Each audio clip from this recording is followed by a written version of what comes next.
Buff. Yeah. Before you watch Endgame, you have to watch Mac and Me. No, yeah. Little Monsters. And you have to go all the way back to Hero at Large back in 1980. Tom Ritter. We're streaming The Raiders of the Lost Ark. You have to watch movies that have nothing to do with. I already muted that. What's up? Okay, let's share the video.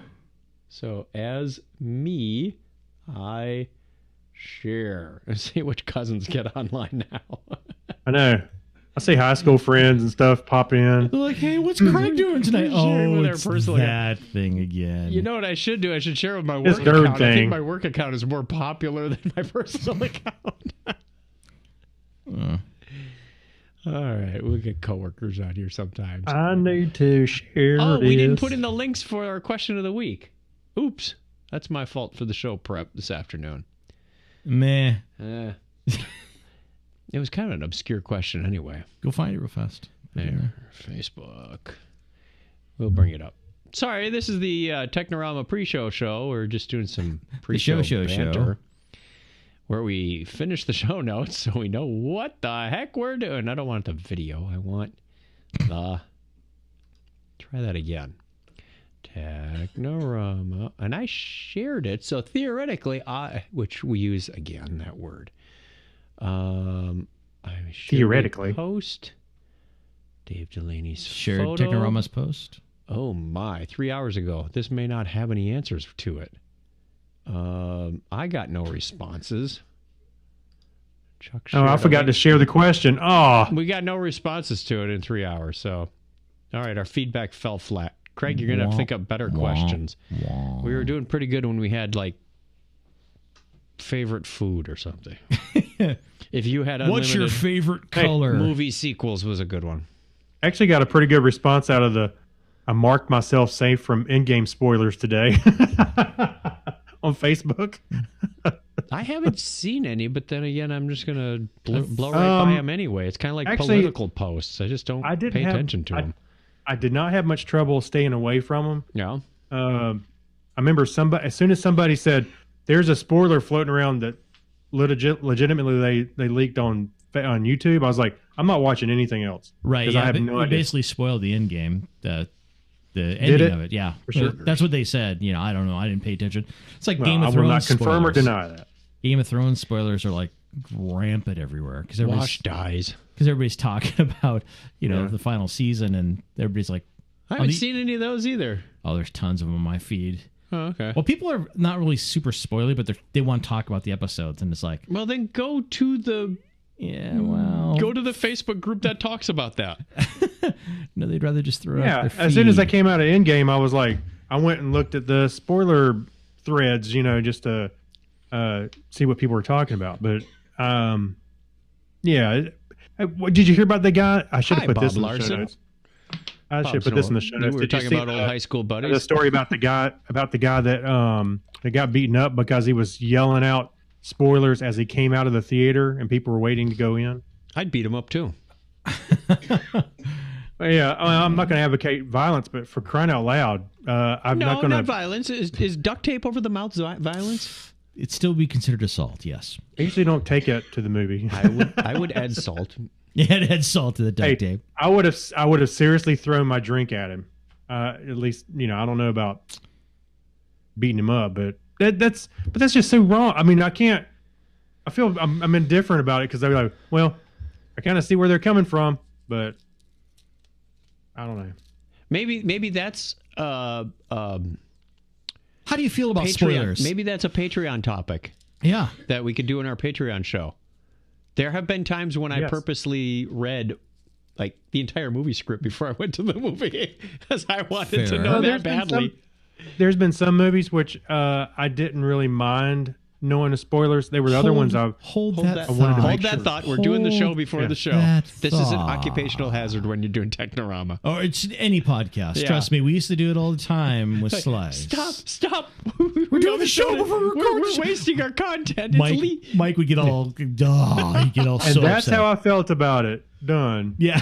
And there was that. Yeah. Did I not share this? I thought I did. A naked blonde walks into a bar with a dachshund under one arm. Oh, and that's wonderful. 3-foot salami under the other. You know what? I actually shared our live feed on Technorama's page. I hate it when I do that. Or you share it why as am I seeing it twice? Technorama. It's like, why did you just post it and then share it? I'm not sure what's going on here. I'm going to delete from page. I'll delete that. I'll reshare it. Reshare it as yourself. All right. As you're doing that, I'll do the intro. Share. Let's begin in 5, 4, 3. Technorama episode 564, Stardust in the Wind.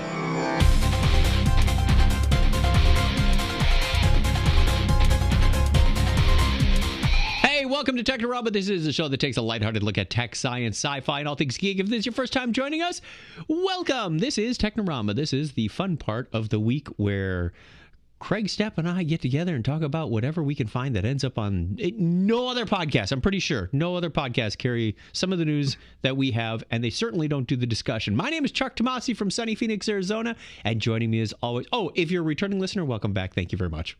Didn't want to skip over that part.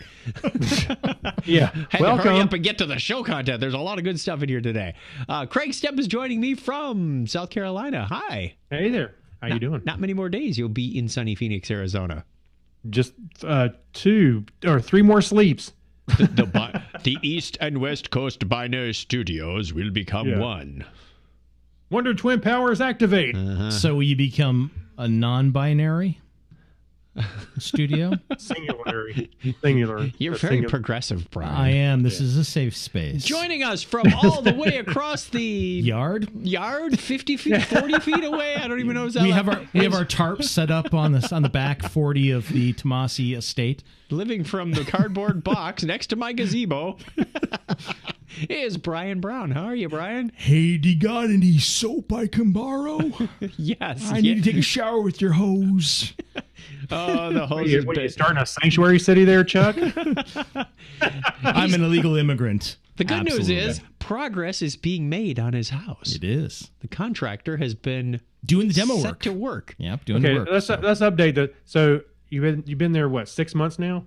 It's 10. Well, we've been out of the house. It's coming up 10. on 8. 8 here. Yeah. 8, really? Yeah. We spent almost 2 months in a hotel. Yeah. Oh, okay. Yeah, wow. they moved in September 11th to the guest house. I was telling Donna just this morning. I said, it feels longer than that. No. I don't know. It's not I'm not saying that in a negative way. It just feels like a lot longer than that. It was kind of like when I'm talking to Scott Tyler yesterday in our D&D conversation. I'm like, hey, my landlord is texting me, and one of my friends goes, yeah, he wants the rent money. I went, they're already paid. The insurance takes care of those common things. We get a check. I don't every worry month. about those things. I'm going to miss those Brian's checks. people take care of that. I'm going to have to cut back on our internet when you leave. Yeah. I don't know how fast things are going to go, but I imagine gangbusters because these guys are really motivated to get it done, and they take one project at a time basically, and boom, through the end. So Well, the insurance company didn't want this lingering that long, I guess. no, they don't actually, because after June, then they have to get my adjuster has to get his manager's approval. That sounds like buying a car. Yeah, it I'm is. stuck to my manager now. Yeah, so we'll see. Right.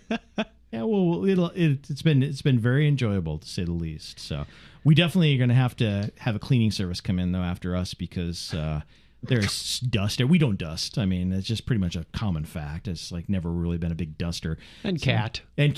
So we figured that when we leave, we'll make sure to have a cleaning service come in and clean the place completely. So Hey, the only way we're cleaning this place is by burn it. Wouldn't be the first pests that have been in that guest house. yeah, I can imagine you've had some interesting ones during your time of being a Airbnb. Hey, I left it type. clean.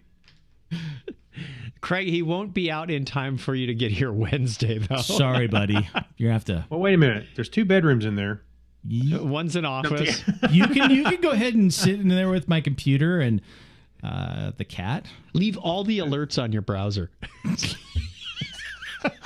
All night. Bing, bing, ding. What is this noise? Actually, the keyboard itself would, because it's a lit keyboard and it has all the fun stuff. Oscillating. It does. I can make it all vibrate. I can see it now.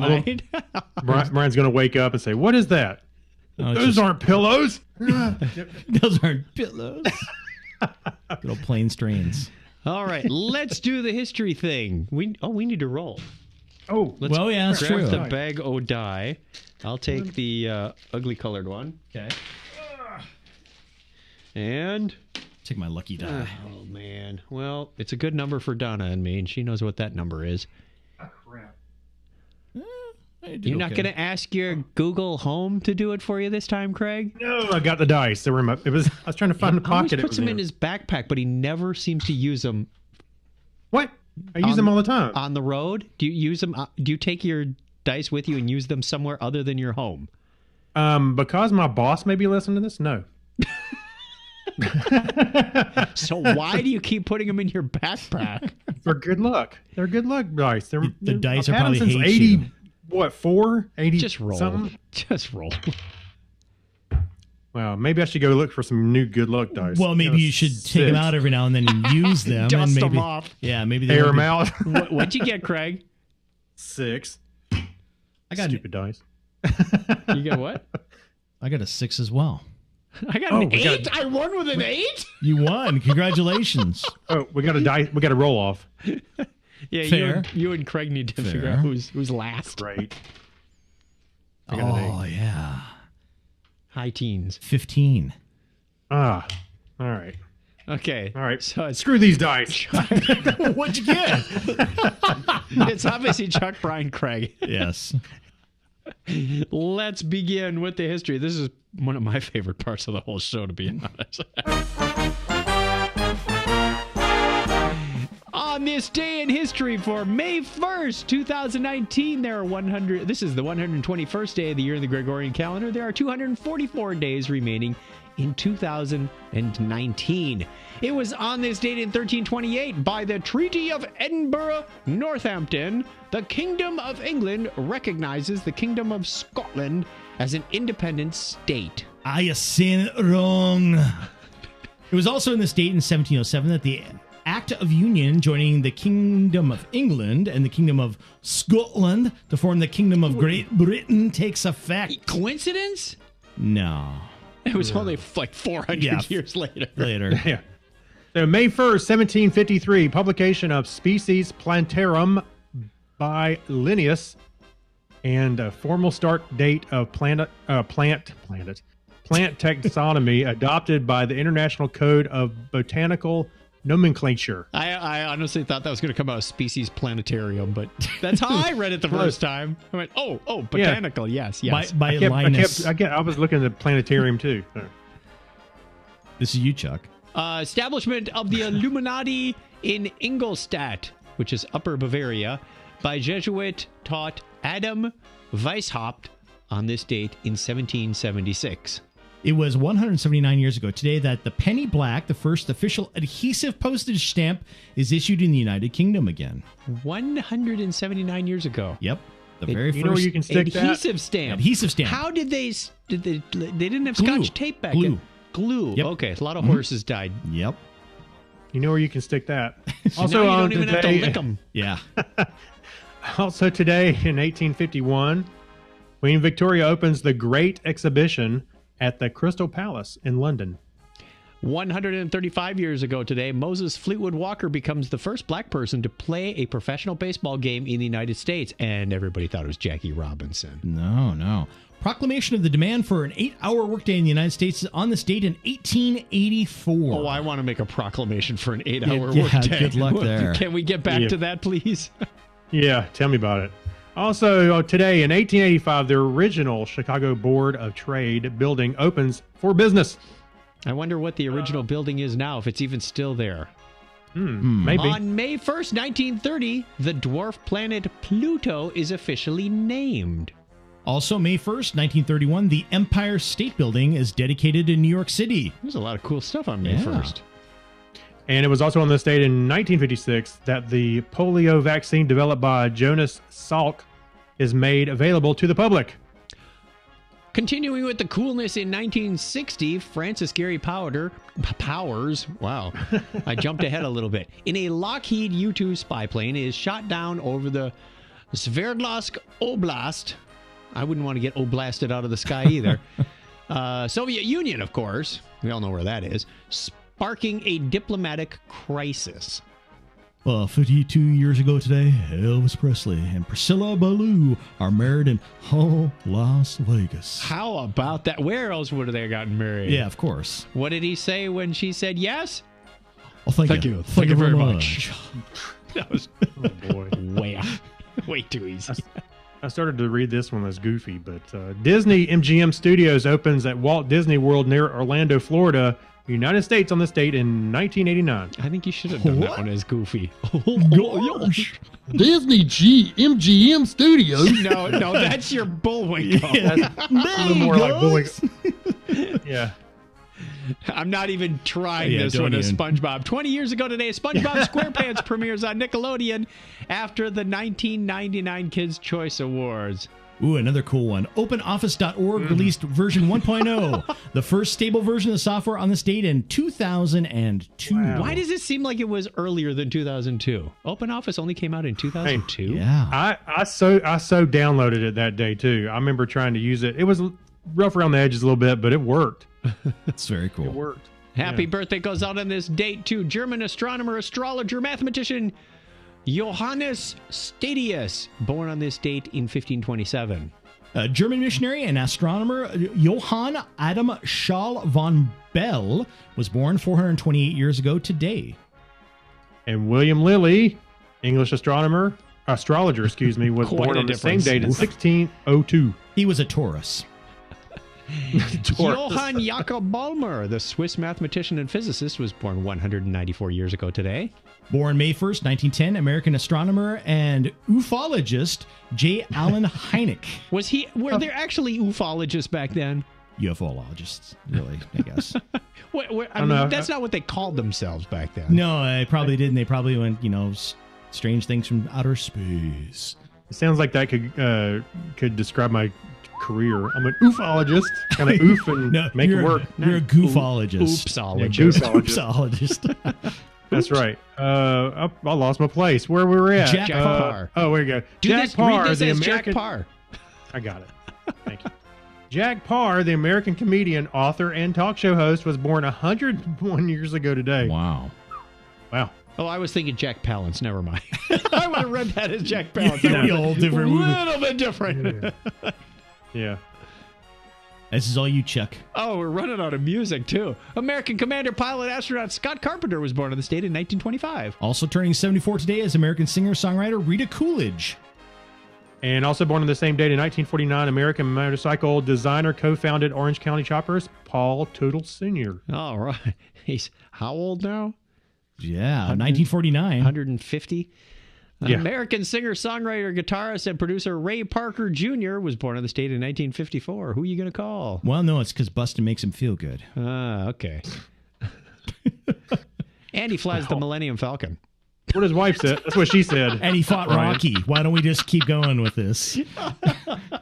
That's as bad as I was laying him on the guy Kent at church today. Oh, my. He said, "You did quite a lot of work at Easter last week." I said, "No, I had the week off. I didn't do soundboard." He says, "Didn't you read or something?" I said, "No, that was Palm Sunday. I was pilot."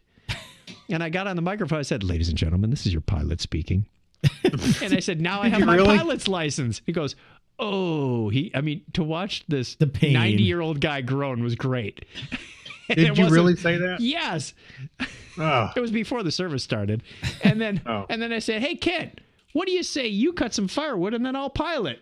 Oh. It just kept... I said, "It doesn't get any better than this, Kent." He took his walker and moved on.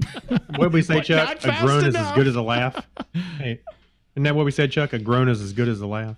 That's right. I'm taking Phil Plate's philosophy and saying half groan, half laugh. That's the sweet spot for an audience response. Right. Listener birthdays this week include May 3rd, K.L. Wright from Hawaii. May 3rd is also Leon, our Patreon member elite. And Joe... We see him once a year, too. Joe Machowski from On the Podcast, if it's still out there. I thought my birthday was May on 5th. this. It should be on this month, too. Your birthday is not on the calendar? Really? I put it on there. A long time ago, but maybe it Okay. got lost. And Well, happy what's birthday. the date? May 6th. May 6th is where we're coming up. Amber Pace, not really a listener, but mother and wife of listeners. I love that subtitle. That's awesome. Bill Barber, Craig is going to put that on there right now, is on the 6th. Stephen Pickle and Brian Brown. Yeah. Brian the intern Brown. Yes. Craig's editing this live as we go. I'll have to put it on. Make sure it's on the wiki. I could have swore I put it on there, but May 1st is the date we're releasing this podcast, and that is the anniversary of the May Day. Craig. Technorama. Oh. It'll be our 14-year anniversary. I love talking to podcasters and go, oh, yeah, we've been podcasting for quite a while. And we're coming up on 2 years. Hey, what I remember, I was in a son. thread recently. I was in a thread recently on Reddit, and the guy was like, how many podcasts should you put out before looking at your numbers? And I was thinking, numbers? I haven't looked at my numbers in 8 years. Exactly. It's interesting for about a year, and then you get depressed and stop looking. I might go look at them and pass again for a while. But I was like, wow, we've been podcasting long enough for 8 years to be like the halfway point. Well, I think it's funny because what happens is that, it's that newness. Like, ooh, do I get new listeners? Do I get new listeners? It's like when you buy a stock, right? It is, you check it like every all the time.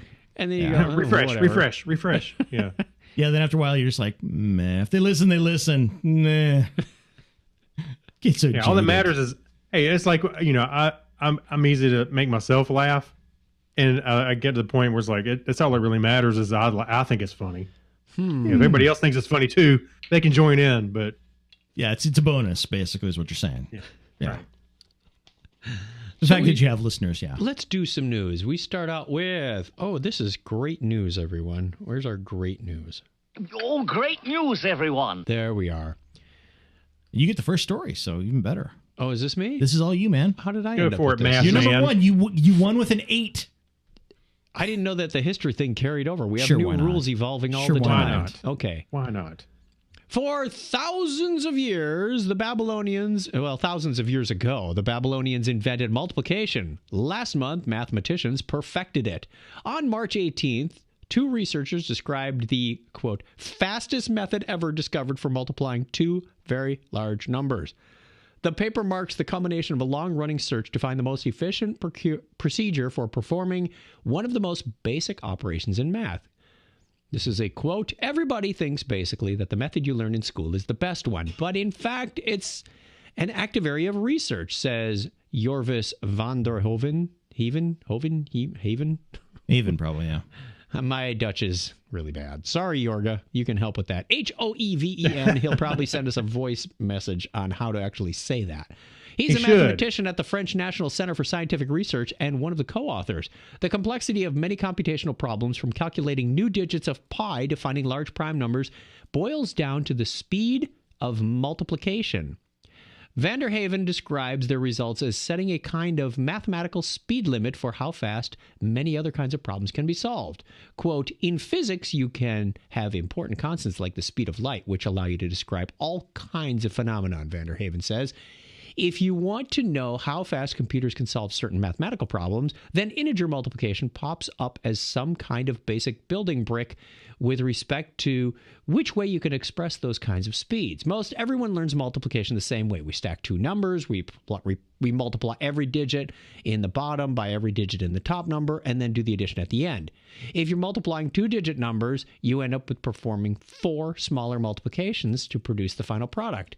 Okay, this is if you work that 2 more digits, like 3 and 3, you have 9. It's a factor called n squared. Right. That's how long it takes to multiply. So when you get out to digits that are, say 100 digits times another 100 digits, and you need this for thinking about things like pi, which is great for security encryption keys, it would take 10,000 operations to multiply those. Now, they've come up with a way that does 2n. That is a huge difference. You won't see it when you're just doing 2 by 2s. This is, there's a diagram and links through the show notes. I looked at it because I was hugely skeptical, like, oh man, this doesn't look any easier. But it's not meant to be easier for you and me. It's meant to be easier for the computers. Oh, okay. Because they can compute things much, much faster. I don't know if this will be taught in grade school, primary school, whatever you want to call it. But after reading through this article, I went, this This could save a lot of time. Oh, it has a specific name too. It's called the Katsuba method. Karatsuba? Karatsuba? Karatsuba, yeah. Karatsuba looks like. I think I ordered that for dinner at the restaurant. Yeah, it's a type of sushi. Yeah. Served very fast. And made with carrots, apparently. Yeah. Wait, look, it multiplied. It's gold, as in carrots. It's gold. It's a gold standard for multiplication. Normal orders will take you, if you order 5 items, it will take you 25 minutes. This will only take 10. Ooh. So the greater the volume, the more time you save. Yes. So eat lots. Yes. Okay. With the addition in this factor, you do it earlier in school because it's much easier. You would do it at home and later. Let me get to the good part where they say, Karatsuba's method is made possible by multiplying numbers using only n to the 1.58 single-digit multiplications. I know that doesn't mean much to you at home, but where was the good part? Where I finally got the 2n. It was actually above this, but good thing I read ahead in this one because it is a fairly long article. It's a long one. Yeah, if you are Apparently interested reading in the article is not 2 times as fast. No, it was. So Karatsuba's method involves breaking up the digits of a number and recombining them in a novel way that allows you to substitute a small number of additions and subtractions for a large number of multiplications. The method saves time because addition takes only 2 n steps as opposed to n squared steps. Oh, okay. So they're adding more addition. I don't know if the actual total is 2n, but the addition is much faster, so you want more of those. And actually, the infographic has a lot of good info on it. I was reading it there. It's like really interesting. It's like, oh, okay. It's kind of a cool algorithm. Yeah. You know, this kind of reminds me of is not that it was any faster, but they were showing some kids how to do multiplication, and it was like some weird boxy. Yeah. What was that? Was that what it was? There was like a big boxy looking thing they were having them do to get the answer. I'm like, that does not seem. Yeah, we didn't talked about stories like this before with different methods of doing mathematical operations, but this one intrigued me because it involved saving time on computers. Yeah, absolutely. Interesting. All right, Brian, you're next. So I guess we're carrying the order here. Let me make the font a little larger for all of us at home. Hey, thanks, Chuck. We're not getting any younger, especially waiting on that last article to finish. Hey. One of Stephen Hawking's most famous theories about dark matter, that this mysterious invisible substance is made up of primordial black holes. It recently suffered a huge blow. There's a lot of news articles about this. That conclusion comes from a massive telescope that captured an image of an entire galaxy in one shot. Now, the findings don't completely rule out Hawking's famous notion, but they suggest that primordial black holes would have to be truly tiny to explain dark matter. So dark matter, for those who don't know, is a name given by physicists to explain a particularly mysterious phenomenon. Everything in the universe moves, orbits, rotates as there are more mass than we can detect. Explanations for dark matter range from ghostly particles called neutrinos to unknown particles to new laws of physics. In the 1970s, Hawking and his colleagues theorized that the Big Bang may have created a large number of relatively small black holes, each about the size of a proton. Wow. These tiny ancient black holes would have been difficult to see, yet would exert a large gravitational pull on other objects, two known properties of dark matter.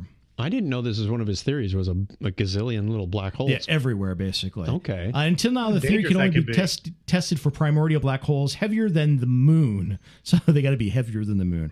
But as technology has improved, scientists have been able to take sharper and sharper pictures of the outer space. The Hyper Subprime Cam, the HSC digital camera. It doesn't spell a word? It's not an acronym? It's only an initialization? I'm disappointed. These guys didn't get to work. It's basically They cut out the middleman and just went with the acronym. Yeah. It's a digital camera on the Subaru telescope in Hawaii. Subaru makes telescopes? Holy crap. Is there anything they can't make? I thought Hitachi made everything. Cars. Yeah. Oh, can't make cars. Ouch. Careful. Man, those Subaru people are going to come lynch you. Hey, I'm sorry. I don't remember them being a sponsor. But basically, this camera could take a picture of the entire Andromeda galaxy, which it did, in one shot. That is a beautiful picture. Yeah. Masahiro Takada and his team at the Cavell Institute for Physics and Mathematics of the Universe of, let me read that again. Cavalli Institute for the Physics and Mathematics of the Universe in Japan used this camera to search for primordial black holes. The result was published early this month in the Journal of Nature Astronomy. Basically, to go on, they say, hey, There's a bunch of different black holes, but it's not quite like we thought it was. Okay. This article is super crunchy, man. They basically took 200 pictures of the Andromeda Galaxy over 7 hours on a clear night. They found just one potential micro-lensing event. So if primary black holes made up a bunch of this dark matter, they would have saw a lot more. Yep. But they didn't. So, and they basically say micro-lensing, which is this what they detected, is a gold standard for detecting black holes or ruling them out. And that's from Simeon Bird, a black hole physicist of the University of California, Riverside, who is not involved with this work. And those playing along at home, microlensing is when you have something of significant gravity that can actually bend the light around it. Right. Mm-hmm. So it basically says this work rules out primordial black holes as dark matter in a range of masses where the previous constraints were not as strong nor as robust as this new one. It's a very nice result, basically. So, but they say maybe this isn't a dead theory. It's just that the certain ranges that they're looking for have been ruled out. So maybe that they're different masses than they thought. Else? Well, no, they thought they're different masses than what they thought there were. So. And poor Steven isn't here to defend himself.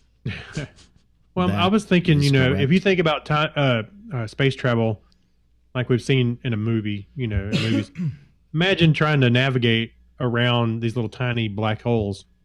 Yeah, I can imagine that would be slightly problematic. Yeah, if there's a lot of them out there, you're faster than light drive. Not so much. Yeah. Oh, he landed that one right in the garage again. What does Han say before he jumps to light speed? Never tell me the odds. No, listen, kid. Flying through hyperspace. Shut up and sit down. Without the proper calculations, you find yourself flying. I remember him saying, "Mama." I remember him saying, "Put your seatbelts on. It's safety first." That was it. No, I think that was Chewie that actually said that. You just couldn't understand him. That's what he was saying. He kept giving the safety spiel, and nobody listened to him. They're like, "What the hell's the Wookiee saying? I don't understand him." One of my teammates at work has a dog named Chewie, and he's always barking on the other end of the conference calls. Because you're on the conference calls, you have to have a barking dog. It's kind of obligatory. Yeah. And she cracked up. She cracks up every time I say, "Chewie, quiet." Yeah, you have to have the barking dog, slamming doors, or lawn work, usually.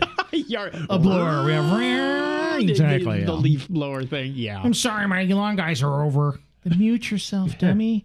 Or the airport. You have somebody's at the airport. All right, Craig, this is all you, buddy. All right. Space news. Speaking of breaking down the theories, Hubble hints today's universe expands faster than it did in the past. So for a while now, astronomers are they confirming this, or because this has been a suspected theory that the universe is expanding and increasing in speed?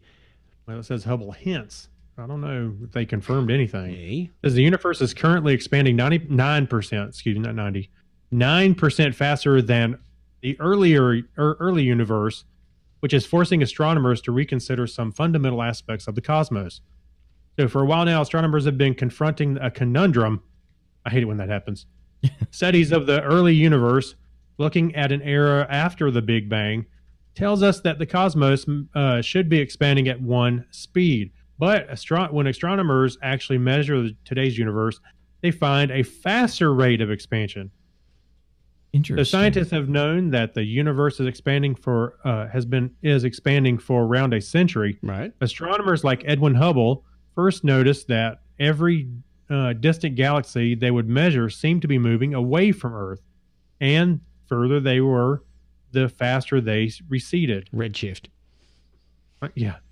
In more recent years, astronomers have measured the expansion rate of today's universe using the Hubble telescope, and mysteriously, the number it found for our current expansion was 9% off the expansion rate of the early universe. That's a pretty big factor to be off. That is. I would think so, in a short amount of time. We're talking about from Edwin Hubble's time to using the Hubble. The universe is upgrading itself. It's getting faster bandwidth. Yeah. It's shifting gears into higher gears. I have a theory. Dark energy got an upgrade. Yeah. Instead of little black holes, it's big black holes. So the Hubble constant, I'm going to skip ahead a little bit. The Hubble constant is a measure of how fast a galaxy is moving moving compared to how far away it is, and measuring the speed of a star galaxy is surprisingly straightforward. The light from the cosmic object moving away from Earth is shifted towards lower frequency, redder colors, just like how an ambulance siren goes off in a lower pitch as it's driving away. I guess the Doppler effect. Yeah. No. That's turning off your 45. You know how I remembered redshift versus blue shift? No. Tail lights. If a car is moving away from you, you see red lights. That's redshift. Okay. I know it's a cheesy analogy, but hey, well, it works. You got to remember. Yeah, it works. So the bigger the shift, the faster the object is moving, but actually measuring the distance to a star or galaxy can be quite tricky. Scientists are using Hubble to measure cosmic expansion, are following traditional traditions set down by pioneers in this field. I still want to change my faucets, though, to make the red one the cooler one, because the red stars are cooler than blue stars. Blue stars are. I can hear Donna now. Chuck! Doesn't this water ever get cold? Yeah. What are you turning on? The blue? Yeah. No.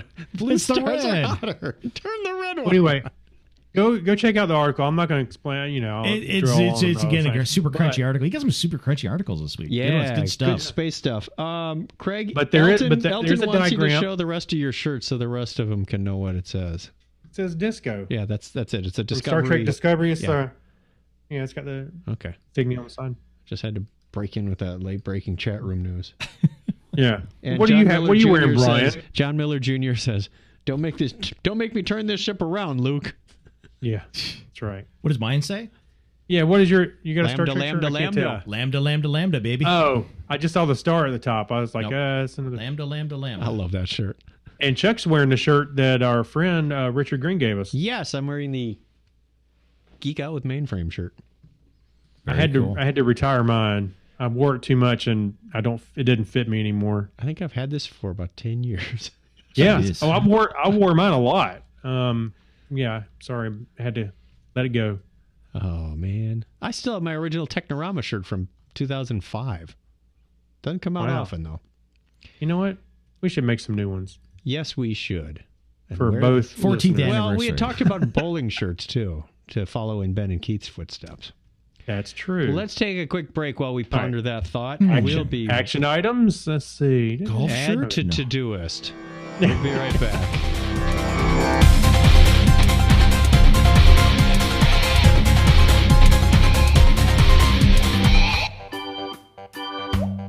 There was a story about a security robot that went rogue and fell into a pond. The suicide robot. I read about this. It was horrible. I cried. I thought it was private. I'm a sophisticated security robot. They have me sweeping up the mall. I know Kung Fu.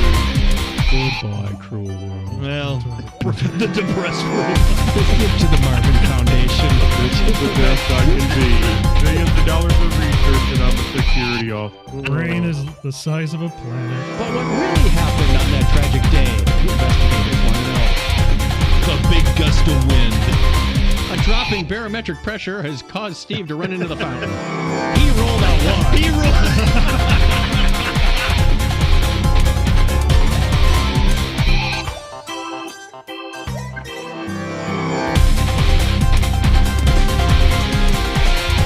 This is Steve Wozniak. You're listening to Chuck and Craig on Technorama.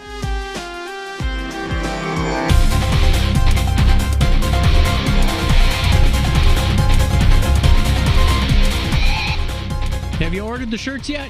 Curling shirts. Curling A whole box. shirts. Curling shirts. Yes. Curling shirts. Come on, you don't want to follow Ben and Keith. You want to, forge your own It's like ground. a trend. Yeah. New trend. New trend. You can do hockey jerseys, I guess. Mouse cozies. Mouse cozies. I have a trackpad. How's that work? We make trackpad cozies as well. It just goes around the outside of it. What? I was watching an episode of Sherlock, and she had leather gloves on, and the trackpad, the trackpad was working. Like, no, I don't think that's gonna work for you.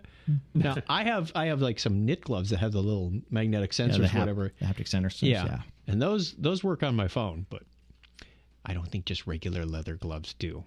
Yeah, maybe make Haptic shirts. Mine does. Yeah. Hey, yes. Have you tried turning on Haptic shirts. Just print haptic shirt on it and see who buys it.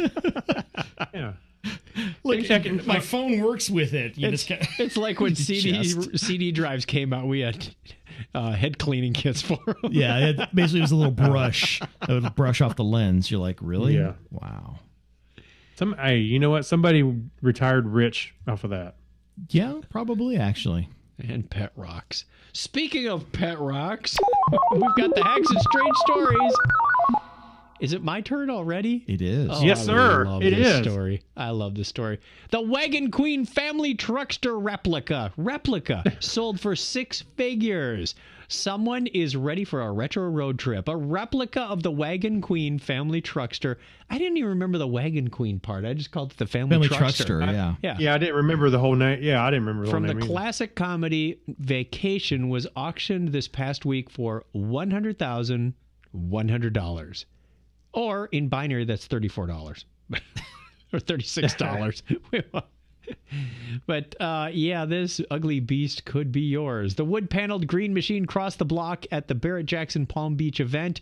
It's based on the 1981 Ford LTD rather than the 1979 Country Squire. Oh, there's an interesting factoid. It actually was a real car. Yeah, it was at one point. I knew it started with something, but I didn't know that when they modified it. I have a feeling that different base model for the replica. Hey, I have a feeling the original model didn't have 8 headlights. Yes. Not the original from Ford or whatever it was. Yeah. But it was otherwise convincing recreation that includes the Wagon Queen badging and offensive graffiti on the rear fender. Yeah. Oh, that's awesome. The price paid was pretty remarkable considering the car purported to be one of the 5 that were built for the film. One of them received a high bid of the originals of $35,000 at a 2013 Mecum Auctions event. That car's authenticity was not confirmed, but one that was definitely used in the making of the movie is on display at the Historic Auto Attractions Museum in Roscoe, Illinois, which might make a good destination for the owner of the Barrett-Jackson car. I love that they have the license plate sort of half hanging off. Yeah. The thing I didn't notice, and I'd have to go back and check the movie, but there are some chevrons on the side just below the rear window that are inverted for drag. There's no purpose for these chevrons except to get bad mileage. Ooh, yeah, slow you down, buddy. Or the crown. I didn't quite remember the crown on the side, but maybe the hood ornament, the wheel wells have this crazy crown. Whoever did this had to do some serious research to get some of these details. Now, this is a custom vehicle. I mean, I can't imagine Jesse James ever making one of these things, but come to think of it, how did this never end up on Monster Machines? I used to watch this all the time. This would be a blast. I know, right? I love the decal on the hood. If you look at the hood, it looks like it's not quite fitting the contour quite right. There's a gap. You know what? When we were in Cub Scouts and I did the Pinewood Derby, I did the parents race. I made the Mach 5 as a Pinewood Derby car. I did the 66 Batmobile. You could have done this. And I did the Mach 5. If I had to go one more year, I was either going to do the Ghostbusters Ecto 1 or this. Part of the Pinewood Derby is aerodynamics, Craig. This does not scream aerodynamics. Craig's all about style. No. There were people that were seriously into the speed. And I was like, you know what? I told Harrison, look, we can either go for speed or we can go for looks. And we went for looks on most of their cars. And our favorite one that we built together was the Flintstones car. Wow. I wish I had a picture I could show you right away. The chute at the end, the roof rips off. Do what? As it goes into the chute at the end, the roof rips off. Yeah, right. I don't know about you guys. I'm planning my next vacation to Roscoe, Illinois. That's all I have to say. Is that where I want to know World what kind is? of cars they have in there. Yeah, I'm curious. Yeah, it'd be interesting. Whoa. They also have Wally World in there? Maybe. All right, we got to get this big ad off the page so we can... Oh. Are you a car guy, Brian? A little bit. It's not, anything specific that I like to do. I'm not like a car gearhead any stretch of imagination. I can appreciate vehicles for what they are. Yeah, I'm not a huge car guy. I'm not going to sit there and talk about engine sizes and all that kind of stuff, but I can appreciate a good car. And Oh yeah, I mean that's why I love the You know. Fast and Furious movies, because they are car porn. Absolutely. Yeah. They're amazing, Oh, yeah. amazing cars. actually, this museum looks great. I'm looking at there's the Flintstones car from the '94 movie. There's Ghostbusters. There's the Honky Lips. Was that movie made in 94? Which one? The Flintstones is already 25 years old? yeah. With John Goodman? Yeah. Oh, my gosh. Ooh, there's the Bat missile from the movie Batman Returns. And we've lost Craig. Okay, we're going on to the next story, Craig. This one's for Brian. They got a DeLorean. Oh wait, Brian. Okay. Yeah, go ahead. Oh yeah, it's me. It's all about me, Craig. Come on. So Edward Muybridge was a pioneer of both early cinema and scientific observation. His iconic clip of a galloping horse was famously used to settle a bet over where the animal lifted all four hooves from the ground while in motion. Now, more than 130 years after this breakthrough, Muybridge is the center of another, as scientists have successfully encoded this iconic film into the DNA of a living cell. The result is so-called organic GIF, or GIF if you prefer. I don't prefer. And is the first step in what Jandolph did not go to John Doerr. This is English. GIF is No. peanut butter. GIF is animated files. Graphics image format, CompuServe. Like I said.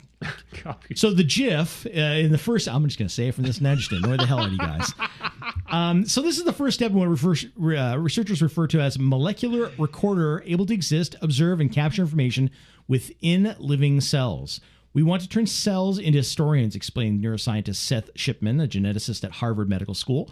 We envision a biological memory system that's much smaller and more versatile than today's technologies, which will track many events non-intrusively over time.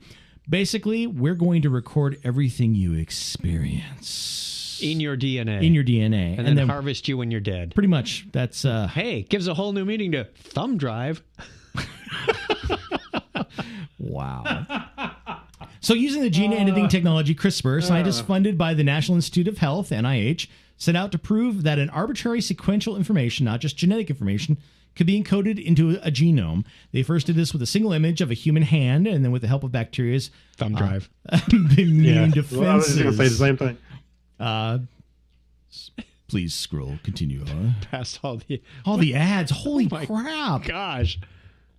I know it's ridiculous, isn't it? So what it is, they have an image. They have an image in here, by the way. When a bacteria is attacked by a virus, its cells produce enzymes to cut and process the virus's genetic code. It does this to remember the invader, taking a portion of the virus's genetic code and adding it to his own genome, like putting heads on pikes. That's a nice way of thinking about it. That seems like basically, this is our relic. Congratulations. Take this was that, happens. tuberculosis. Yeah. Next time any of you guys come around here, this was going to happen away. to you. Right, stay away. So as time passes, the bacteria's genome grows. More genetic code from viruses are added, and more heads are stacked on the pike. They're 12 high. Shipman and his colleagues hacked this process using CRISPR's system. CRISPR's Cas9 is the protein in the bacteria's immune system that cuts the virus's genetic code, while Cas1 and Cas2 are the proteins that insert the viral DNA into the genome. Excuse me. Crucially, these proteins these proteins add the DNA in the order it's encountered, meaning that scientists could feed the E. coli synthetic strands of the DNA specifically designed with sequential information, which then can be decoded and turned into a picture. So, or a series of frames of animations. So basically, you can basically say, hey, I'm going to insert this virus in a specific way, and it's going to create a pattern. And basically, that's how they do it. So I thought you'd have to start showing people your Google photo album. So, would you like to see my grandson? He's right here on my shoulder. Well, and they basically say, you know, we aren't planning on creating some cellular level Netflix app, basically. They just want to say that, hey, CRISPR can do lots of really cool things, and that, you know, imagine that our DNA is pretty interesting stuff. Pretty soon we'll all have a CRISPR. Actually, I got one in the fridge. Oh, the interesting thing is that they talk about, you know, the exciting application is neurology. So you can basically take a neurologist and believe that, you know, the technology can play an important part into basically, you know, checking out the brain and memory and that sort of thing. So the medical and research pieces are interesting. So it's not just the novelty of putting an image on DNA. Yeah, it's just hey, look, we can do Because this. You have to share that hey, story at with first Lisa. when I saw this story, I thought, wow, somebody's trying to earn their grant money. Yeah. Look all the fun stuff we could do with this. Can you imagine what we could do with big business and downloading people's films. But hey, think of the data privacy. If your pictures only exist in your own cells. Well, just think about the technology that you could do. You could have biotechnology type stuff where you have biocomputers. You can make computations with DNA. Ooh, I know. a DNA computer Yeah. crossed with a quantum computer. Crossed with a black hole. Let's In stop other right words, there. Craig's mind. Yeah. Mind Blown. blown. No, but I'm just saying, biological computers, that's a very interesting thing. Computer viruses, now you're actually viruses in a body. Where are we going with this? I know, my mind's just thinking of all the places. Wandering all over the place. Yeah. Save All it for the Patreon show. Yeah, Speaking you're right. of Patreons, well, before we get to the Patreons, we want to mention that we do the show on Sunday nights at 9:30. However, This next we week. have a couple of exceptions. Yes. This coming Friday, we will be doing a special in-studio show because Craig and I will be on the road, and then I'm going to be on some long overdue time off. That we won't be back until later in May. But normally, Sunday night at 9:30 Eastern, you can find us on Facebook if you go to our Facebook page. We also want to thank our Patreon people. Well, Chuck, Yes. while you're gone, Yes. Craig and I, we could always do Technorama without you. Craig's going back to South Carolina. You want I to would run have. this? You want to run this? I barely have a handle on running this. No, we do Technorama unplugged. Oh, okay. And Just unplugged. record a phone call. We record off a Discord, phone call, basically. So, Craig, I'll hook you how up, about Brian. the hacks and strange stories? Booty, booty, booty, booty, booty. Exactly. It'd be like ghetto sound effects for sure. First time I was missing from the topic is track. Craig and Clinton were trying to do the sound effects through their mouth. Yeah. Good luck. The console buttons being pushed instead of getting something like, let's see if I can bring this up. Beep, beep, beep, boop. Yeah, Craig going beep, boop, beep. Okay, what's a transporter sound like? Never mind. Move on. Yeah, you get kind of hooked into those sounds if you use them all the time. Yep. Thank you to our Patreon people. You are the people who keep the show going because hosting and software upgrades and bandwidth take money, and rather than paying it out of our precious personal budget, you help offset that. Not to mention the medicinal bourbon that's needed for you to deal with Craig every week.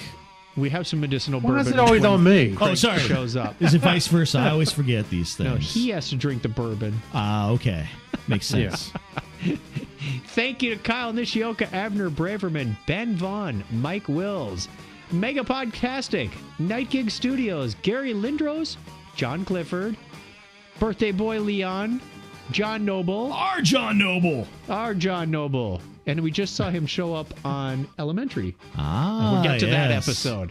He's Sherlock Holmes' Dad, yes. Oh, is he? Yes. Oh, spoiler. Spoiler. That's good. Thanks. Yeah, he's right. We're right at that episode. It's kind of like Moriarty. Who's Moriarty in Elementary? Oh yeah, That's a good one too. Okay. Great act. Yeah. Great actor for that. We won't spoil that one for you, but when you see it, it's like, oh, Yep. yeah. Chris MC. Chris MC, Alexis Duran. Sorry, I'm like, where was I? Yeah. Saturday Morning Media, Steve Therian. You were at that, John Noble. Yes, our John Noble. That Jorger Schrauen. John Miller Jr., Amber Elstad, Harold McKinstry. This list just goes on, and we Good, want to good. keep it going longer. Amy Bowen, Denise Inglis, and Stephen Weshy.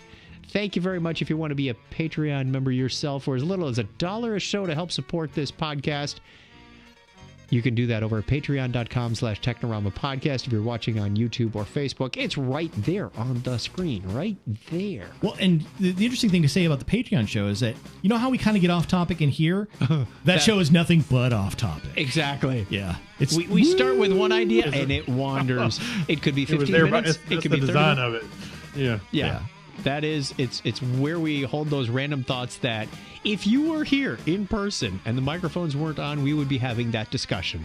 Yes. That's what you're missing. So these people not only get their names enshrined on the show, they get content specifically for them. So if you want access to that URL, hey, $1 a show. What will that cost you in May? About $1. Yeah. There you go. Right. So thank you. Did we honestly run to the end of the song? No, we still have You still got 50 seconds, but that's okay. We're going to let that go, stop the music, and continue on with... Oh, Craig, how are you going to do this without a spoiler alert? So I'm not going to spoil anything. Okay, let's do the media corner thing then. Welcome to Blockhead Video. Hey, where can I find some good information about music and TV and videos and things? Over here, in the media corner. I did not see this. Did you put this in as a last-minute entry? Yeah, I did. Okay, so I'm not going to ruin anything. I'm going to talk. I'm going to talk about Avengers, but in game, I'm not going to talk about any spoilers, other than I just thought it was a fantastic. Wash dies. Wash dies. How they brought everything together. It was a fun movie to watch. There were things in there that I thought I would never see, and to be honest with you, there was a couple of times, because I'm huge, especially the Marvel MCU. I've been a huge fan of Marvel, huge fan of the movies, and so after 10 years building up to this this ending to the first the phase first whatever the Infinity Saga. Yes, there was a couple of places where I was overwhelmed. I couldn't believe I was feeling like that, overwhelmed. I heard it was emotional. There was a few times I wanted to. Somebody did give a little spoiler. I said I cried 8 times. Wow. Well, I'm gonna tell you. There was a few times I got not because I was sad, but because I was just overwhelmed with what I was looking at. Just various geek stuff. I'm not gonna say anything, but it was just like and then I couldn't even say the word what. I was trying to say what. I was like, Harrison was sitting there beside me. He was looking at me.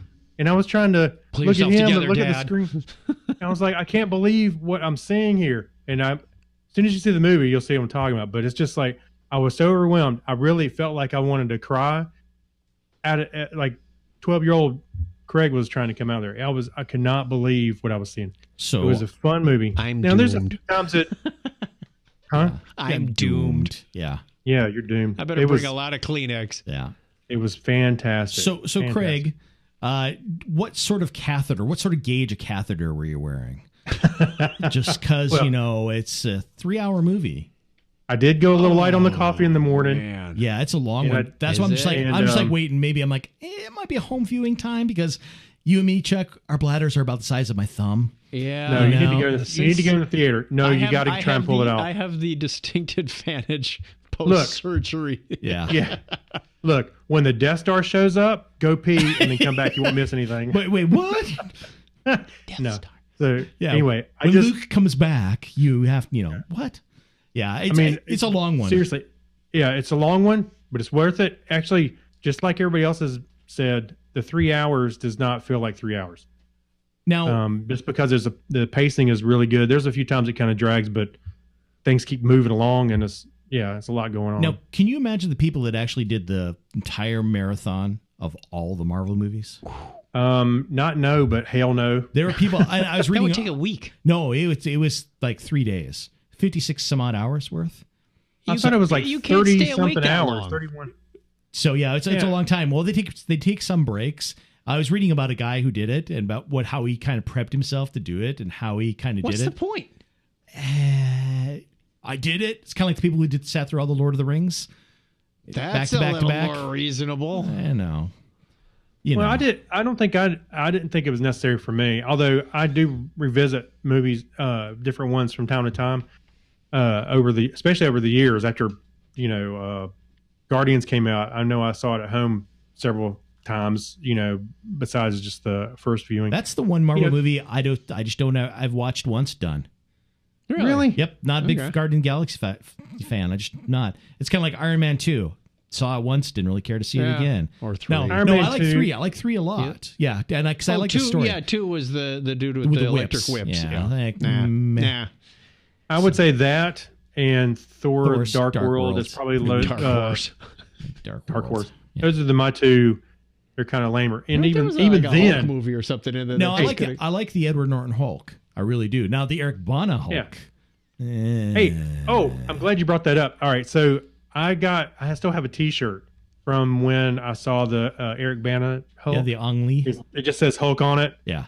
And it's black, and it held up. And I've worn it to every one of these Marvel movies over the years. And people are like, So, get this. So I walk in the theater, and the guy scans my ticket off my phone and goes, "Wait, is that a 2003 Ang Lee Hulk shirt?" I went, "Yes, it is." I couldn't believe that he recognized it because he certainly didn't look old enough to recognize. That's pretty cool, though. I was like, "Wow, yeah, that's pretty cool." Look at Craig there, bucking the trend.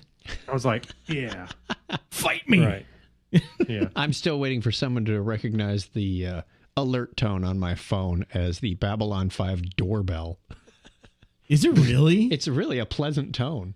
Can you play it? Oh, can you play? Let's see if I can find this real quick. Well, I had the TNG tones on my phone for a long time because I always loved those Sounds computer and vibration. tones, Ringtone, feedback tones. vibrating and ringing notification sounds. So, wow, it is. I'm stealing that. it's actually one of the more pleasant alerts that I've ever come up with. That is really good. Hey, I've had so many. And it's hard to find Yeah. a clean enough one in that whole series because somebody's either talking or there's background noise. And there's a little bit of background Yeah, noise. a little in bit, that but one. that's fine. That was towards the end of the series. I think he was sleeping and someone came to the door. I went, good enough. Yep. Hey, I don't know about you guys, but I've had tones on my phone. I've got a couple right now, like Slack and my text message tone. It has gotten. I've been so busy the last 3 weeks. Now every time I hear it, I go. Yes. Discord's that way Without too. even looking at the phone, I'm like, oh. I often just mute or turn off notifications on my computer for long periods of time. I turn off my phone too, like and then I'll look at it like Facebook. email. Oh yeah, somebody, because especially the people who write 4-word sentences and 8 of them in succession. It's like, All right, I'm sorry, Chuck. I brought that up at work on our work Facebook page. Yeah. I said, is it just me or does anybody else go crazy when you get these short little conversations? Hi, Chuck. Just wanted to check if. And it's like 6 or 7 of these. Can't you write 140 characters anymore? No. Or more. Even Twitter lets you do that. I know. You can't even get up to the Twitter minimum at this point. And all you get is. Yeah. It's just over and over. It's like, just mute the thing. I know who it is when I hear that. I go, I'll wait till 6 or 7 of those go by. Anyway, let's go on with our. I was going to say this article is perfect for final this conversation. article. Yes. Go ahead, Chuck. From Psychology Today. No, I think this one's Craig's. Okay. Yes, and what a good article to land on for me because I am super optimist. The hell you at say? What age? Huh? The hell The you hell say? you say? Yes. Yeah. Well, I don't know. I don't know. Anyway, at what age is our sense of optimism at its highest? Youth, they say, is wasted on the young, but what about optimism? New research published in the Journal of Science, Psychology, and Personality Science offers an in-depth look at our sense of optimism evolves as we age. To study this question, researchers at the University of California, Davis, analyzed data from a large sample of Mexican Americans between ages 26 and 71. At 4 time points across 7-year period, participants were asked to complete a life orientation test, a widely used validation measure of optimism. The life orientation test consists of 6 questions listed below. Number 1, in uncertain times, I usually expect the best. 2, if something can go wrong for me, it will. I think that's the Charlie Brown rule. Number 3. That's Murphy's Law. Yeah, that too. Number 3, I am always optimistic about my future. Number 4, I hardly ever expect things to go my way. Number 5, I rarely count on good things to happen to me. And number 6, overall, I expect more good things to happen to me than bad. So participants were asked 54 questions pertaining to various positive and negative life events they may have recently experienced. For example, one of the questions read, over the past 3 months, You've got laid off over the past 3 months. You've moved to a worse residence or neighborhood. Oh, I can say that's definite. Hey. I mean, Speaking from experience there, Brian. Yeah. Let's see, in the past year, you were accepted into an educational program that is important to you. And in a past year, you developed new friendships that are important to you. I would say, Brian, you're at the peak of optimism because you drive a Kia Optima. Oh, You just got that. That was a stretch. Anyway, so what it boiled down to is that throughout the questions, it looked like the younger participants had less optimism, and it went up to a point around they were in their 50s, and then it kind of leveled off or went back down. that makes more sense to me. I mean, because really, when you think about it, it's life experience over a period of time. Yeah. You know, you've lived life for a while, as opposed to in the younger years, you're looking towards your future and you're not thinking it's going to be as bright. But when you're in it, you're like, hey, this isn't so bad. It's actually not too bad. You got to get through the dark high school years. Well, I mean, even college years too, and then get into that first workforce experience and whatnot, Yeah. I think. And I think then once you get in that kind of, your middle years, and middle and later years, and then of course your health begins to decline. So thus it's like things aren't looking Every so time I hot. go to the doctor, they find something I need to take out. Yeah, pretty much. Well, I can understand people having a pessimistic outlook on things, or even downright down. But I cannot see anything. I cannot see anything. I have to see something positive, or You have to stay on the positive side. I can't It's see healthier anything for different. one thing. I can't accept anything different, and that's the way I've been forever. Yeah, it's also about, I'm sure it's your psychological makeup and whatnot. Experience has something to do with that. Yeah. I mean, if you're constantly faced with opposition and it doesn't go in your favor, then I've had people try to beat me down. I can see how you would become pessimistic after a But while. I can see some people who have had really hard lives who still keep a pretty positive outlook on things. Right. And some people who have very privileged lives who seem to be very pessimistic about things. I have a hard time hanging around with people with a negative attitude. Yeah, it's tough. Absolutely.